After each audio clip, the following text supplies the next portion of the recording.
Hello friends, welcome back to another video. Itan tunayan sa video chula ATM card inei chi tabang hin chai ATM card na ko na mitam ta thil kidang dang hin bol do na.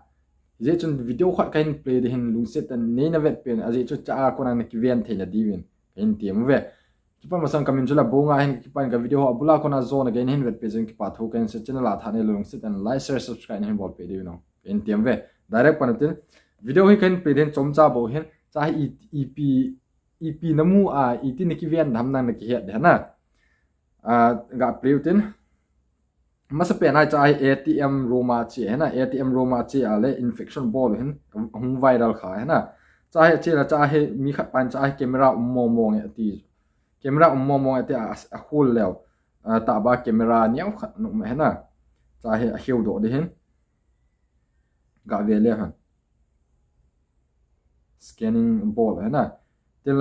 लाया पा ATM card का सब लुटने हों खुद वे ले चुन तिल कोई हुआ अला दो है ना जो हिन तिल हिन ला दो तू आहे कैमरा पा जो हिन ला दो कैमरा पा है EPG आ ला दो हम तिल कोई हम ती आले ATM card नसु नगा ATM card पासवर्ड जो नगा मी अतेन चाहे ई खत है ना चाहे EPP को हम बैटरी उमिन चिप यों उमिन मेमोरी कार्ड नो उमिन तिल ले कैमरा था है ना चाहे की रिकॉर्ड पाई देंगा battery yung izat ms ho ham khat koi lean ho koi hin USB memory card nong koi hin ta connect bo hana sol ma ten le ATM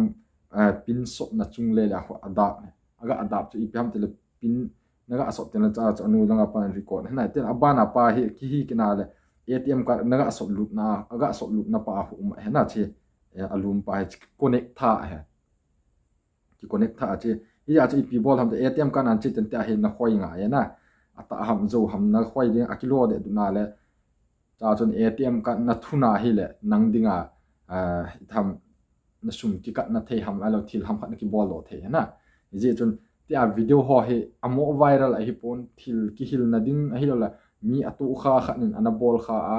hung viral la chu e hon ki hil nai man diwa ka de sa na ki pa bula ko na zone ge ni le pe jeng ki pa thu ken se ki pa